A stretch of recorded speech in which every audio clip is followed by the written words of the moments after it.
मध्य प्रदेश के मुख्यमंत्री डॉक्टर मोहन यादव ने अपना संबोधन महाकाल के जयकारे से शुरू किया।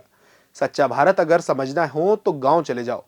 आत्मनिर्भर नगर पंचायत समिति मध्य प्रदेश के हेडिंग में सारी बातें आ जाती है। भारत की जो पहचान है वह सारी चीज गांव में मिल जाएगी। पूरा मध्य प्रदेश नर्मदा घाटी की जल परियोजना से बदला है। पीएम मोदी ने केन बेतवा प्रोजेक्ट के लिए 45,000 करोड़ मध्य प्रदेश को दिए हैं।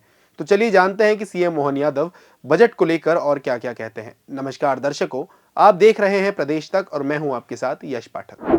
ये आत्मनिर्भर पंचायत मध्य प्रदेश, समृद्ध मध्य प्रदेश, इसका अपने आप में ये जो हेडिंग है इसमें सारी बातें आ जाती हैं। जैसे हम आत्मनिर्भर पंचायत बोलते हैं लघु भाषा में, जैसे मैंने पहले भी कहा है कि हमारे लिए भारत की कल्पना करना, तो भारत को कोई ढूंढने मिलेगा तो गांव में चला जाए, उसको सारी अपनी मूल जो भारत की दुनिया में पहचान है वो सारी चीज़ें उसको गांव में सरलता से मिलती। बदलते दौर में शहरीकरण में गांव पे इफेक्ट शहर का आ रहा है, थोड़ी उसकी स्थिति बदल रही, लेकिन अभी भी हमारे गांव ही वो स्थान है जिनके कारण से ये 1000 साल की गुलामी का लंबा काल निकल गया।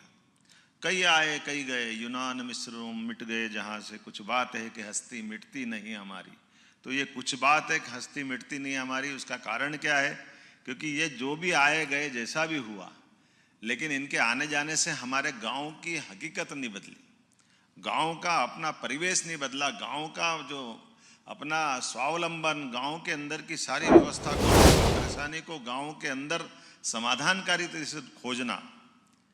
हमारे गांव के अंदर के लिए, जैसे यूरोप के लोग आते हैं, विदेश के लोग आते हैं, कई बार समझ ही नहीं पाते कि एक थाना है और थाने के अंदर 100 गांव है, थाने में पुलिस वाले 25, और कंट्रोल कैसे करते?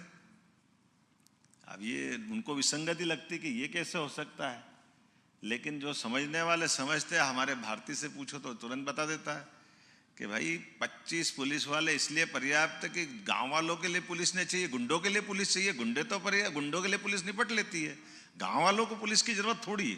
गांव तो अपना अनुशासन, अपनी व्यवस्था स्वयं संचालित करते। संभ्रांत परिवार में तो पुलिस का आना ही अपने आप में बहुत गलत बात मानते। किसी के दरवाजे पुलिस आ जाए, भले किसी को बुलाने आए, तो उसको बड़ी इंसल्ट लगती कि पुलिस कैसे आ गई मेरे घर, क्योंकि वो स्व अनुशासित अपनी जिंदगी जीते हैं, उसका आनंद अलग प्रकार से। और ये आज के इस दौर में उसका महत्व और बढ़ जाता है जब यशस्वी प्रधानमंत्री नरेंद्र मोदी हो। जोरदार ताली बजाओ हमारे अपने यशस्वी प्रधानमंत्री नरेंद्र मोदी जी के लिए। और आनंद आ रहा है कि हमारे पंचायत मंत्री, जोरदार ताली प्रहलाद पटेल जी के लिए भी, उसी गांव की अवधारणा को बढ़ा रहे हैं। ये 3 दिन की कॉन्क्लेव करने के पीछे जो भाव है, इसी भाव को लेकर तो है ही कि हम अगर अपनी सरकार में आए तो सरकार में आकर के हमारे हाथों से, हमारे ताकत से, व्यवस्थाओं से हम अगर गांव को स्वावलंबी बनाते हैं। और इसीलिए एक के बाद एक आप देखिए, कुछ क्रम से हमने काम भी चालू किए, सरकार के साथ जोड़ने के काम भी चालू किए। अब ये उदाहरण के लिए यशस्वी प्रधानमंत्री के लिए एक बार फिर ताली बजवाइए कि बुंदेलखंड, जोरदार ताली बजाइए, केन बेतवा नदी। अब गांव अच्छा करना तो गांव में जो होने वाली कृषि है, खेती है, उसको पीने का पानी और सिंचाई का साधन दोनों तो चाहिए। जब आप हर घर नल दे दोगे, हर घर जल दे दोगे, तो घर में जल हो गया, खेत में जल हो गया, 90% तो काम निपट ही गया। बचा क्या है? आज ये पूरा मध्य प्रदेश नर्मदा घाटी की जल परियोजनाओं से तो बदला है।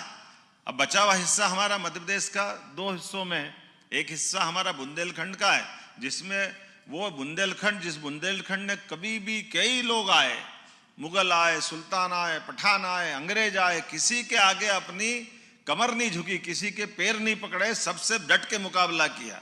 लेकिन वो वीरता का, धीरता का, गंभीरता का बुंदेलखंड केवल प्रकृति के भरोसे था।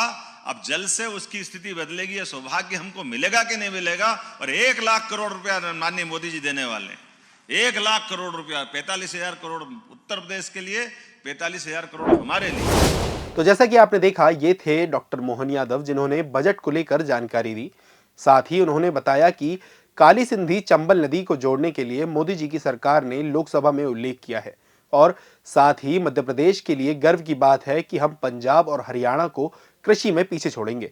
बड़ी गौशाला को 20 रुपए की जगह 40 रुपए का अनुदान देंगे। दूध पर भी बोनस दिया जाएगा ताकि पशुपालन को बढ़ावा मिल सके। अपाहिज गायों के लिए जो खर्चा लगेगा वह सरकार देगी। पंचायत के लिए भी हर संभव प्रयास किए जाएंगे जिससे कि ग्राम पंचायत को हर क्षेत्र में बढ़ावा मिले। ऐसे ही देश दुनिया की तमाम खबरें देखने के लिए बने रहिए हमारे साथ प्रदेश तक पर। धन्यवाद।